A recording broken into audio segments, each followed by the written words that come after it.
ask a weird question? Yes, ma'am. With the white you mentioned earlier, it represented volcano, right? It's been described that As the a design volcano. is like a volcano having erupted and the Do you lava think it's flowing. because they were from Palermo, Sicily, because of Mount Etna, with the volcano I there? don't know. That's a really good I question. was That's a just- very good question. Where the design came from, there's not many details, to be honest with you. So a lot of it's left to our imaginations. Now over here, the mythical beginning of the Latin Americas, and notice 3 ships. Where do we know a tale of 3 ships? Okay, Columbus. And the 3 ships arrive, and where do they encounter? That's right, the indigenous peoples here of the Latin American areas. And as you make your way up, notice we have a little bit of plant life there. Ooh, it's a peek at the original design. As we make our way up, who do we have? Cortez. Cortez holding his glowing cross. Notice the missions glowing behind him. We have the seal of Spain right there with the crown and the lion. Above the seal of Spain, the Mexican eagle with its snake in its beak.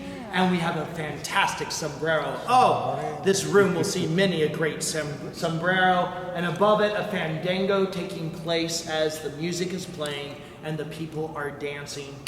In the Mexican cinema that will be shown, there will be many fandangos that take place. What's another popular topic at the time? Cowboys. And notice the cowboy is balancing the fandango and the love scene over here. Adventure, romance going on, right? So these are some of the elements that we see in the Mexican/Latin American murals. Now, do you want to know my favorite thing with the blacklight that I've discovered about the theater? You discover things with blacklights for better or worse. Let me just put it like that. But my favorite thing was learning about the lighthouses. Look at them. Why are the lighthouses not straight? Why are they not straight? Because this is streamlined modern. There's barely anything straight in this entire structure. So they too are crooked. My question when I came here for the first time was, did the lighthouses light up? And they said, we don't really know. But I bought this trusty flashlight on Amazon, and as it so happens, when you take your light up there, it lights the lighthouse as the crowd is watching the show beneath. Isn't that fantastic? The light of the lighthouse. Ladies and gentlemen, up next, we are going to go backstage for you to get a glimpse of things. And I need you to stay where you are. It is Cortez, right? Cortez arrives bringing Christianity, Catholicism. Here we have a mission in the background. And above him, we have the Spanish seal with the crown at the top. And beyond that, we have the seal of Mexico with the snake in the beak of the eagle. And beneath that, we have this fantastic sombrero. And look at the fandango that is taking place up top there. The lighting is, the details, look how gentle their faces look. The musicians and the dancers in a perfect fiesta dress that woman is wearing as she is dancing up there with the love of her life. As you're watching a Spanish language film here, your 2 main categories of what will go on in that film is either a fandango and romance, or a cowboy and drama over here. So the 2 main topics are balanced on either side of the room, this representing Mexico and Latin America. But my favorite thing to show you with my blacklight, isn't the blacklight fun? Yes. My favorite thing to show you, ooh, look at my shoes. Okay, my favorite thing to show you, I'm checking your shoes also. All right, we've got some participants here. My favorite thing to show you, when I came in, I said, tell me about the lighthouses. Did they ever light up? And they said, we don't know if they ever lit up. And I said, well, I would love to learn that. When I got this black light, I'm moving around, and I put my black light on the lighthouse and watch this.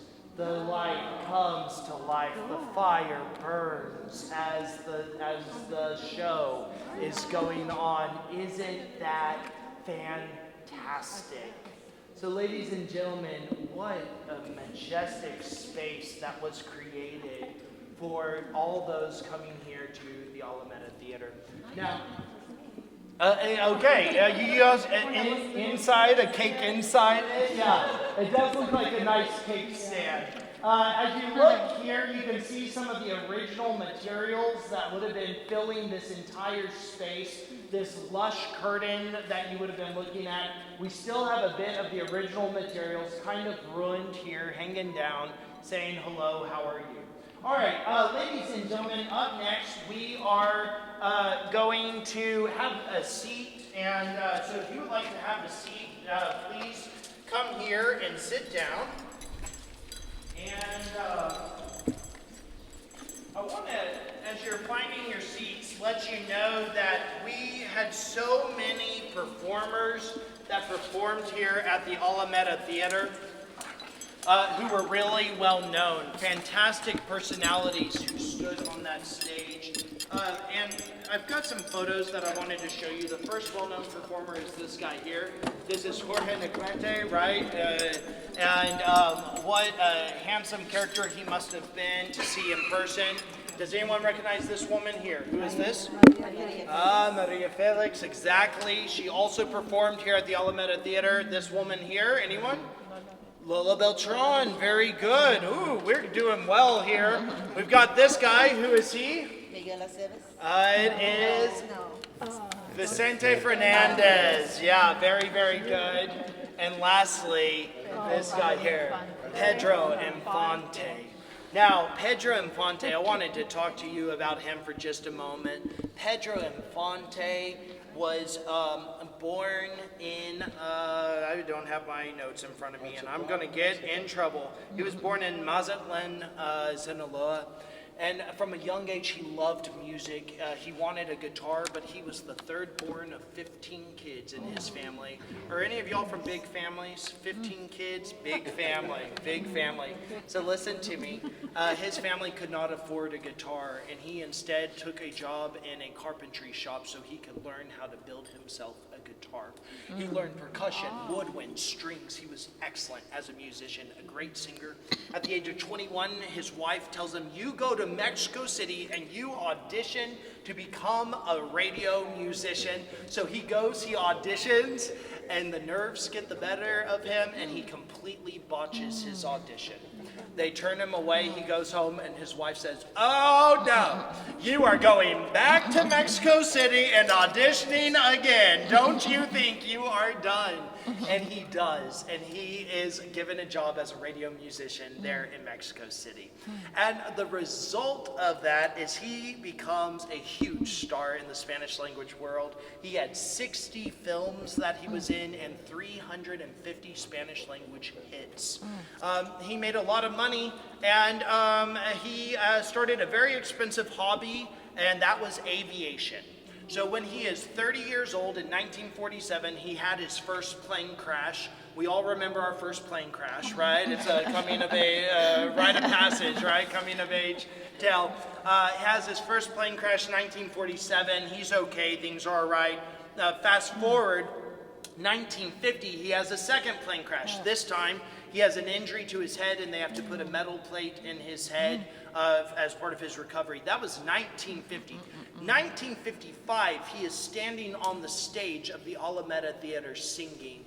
And imagine how this audience must have been screaming in joy that Pedro Infante in person was here at the Alameda Theater.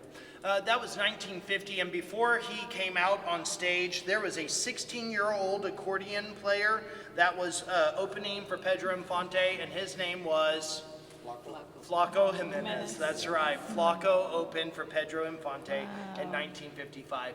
2 years after his performance here at the Alameda Theater, Pedro Infante needed to go from the Yucatan to Mexico City, and so he took his plane to fly to Mexico City. When I say his plane, you're probably picturing like a little plane. Would you like to see his plane? It is a B-24 military cargo aircraft that was converted into a private plane for Pedro Infante. This is the aircraft he is flying with two other individuals. As he takes off, one of the four engines goes out, the plane spirals out of the sky, crashes into the ground, killing 3 people on the ground and killing all aboard the plane. And the question was it really Pedro Infante? Was he the one that was flying the plane? They have difficulty identifying the remains, but one of the casualties of that crash had a metal plate in his head and had a bracelet that said Pedro Infante. The news of Pedro Infante's death rocks the Spanish language world, 1957. The hospitals report a spike in people coming in from shock and health concerns after they heard the news that Pedro had died, and there are suicides attributed to the death of Pedro Infante. They are devastated by this. In 1977, there will be the death of a very well-known musician here in the United States. Who is it, 1977? Elvis Presley. Elvis Presley in the United States died when he was 41 years old. Elvis Presley had 80,000 people attend his funeral. Pedro Infante, 1957, was 39 years old, and listen to this, he had 300,000 people at his funeral in Mexico for Pedro Infante. So I want you to understand that was the magnitude of the people standing on that stage. What an honor that we could have them here in San Antonio. And as they're singing, I've got a question for you. Look at this fantastic mural on either side. Who were these murals painted for? Who? Who's the audience? Spanish.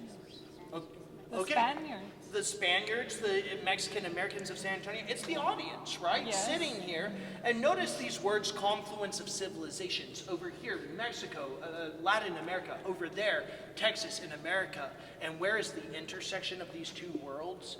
It is everyone sitting here in the audience. They are the connection between this and between that. But what I think is so interesting is as stars from all over the Spanish language world stood on that stage as they performed, they looked out and guess what they saw?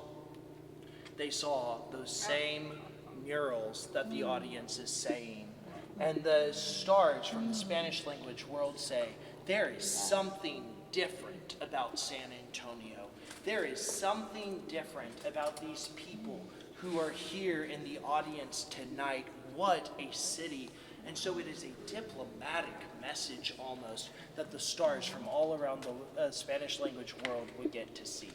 Now, ladies and gentlemen, up next we have some film clips of other performers here at the Alameda Theater. So Sebastian, my wonderful superhero, aren't we grateful for Sebastian tonight? Yay, Thank you, Sebastian. for being here.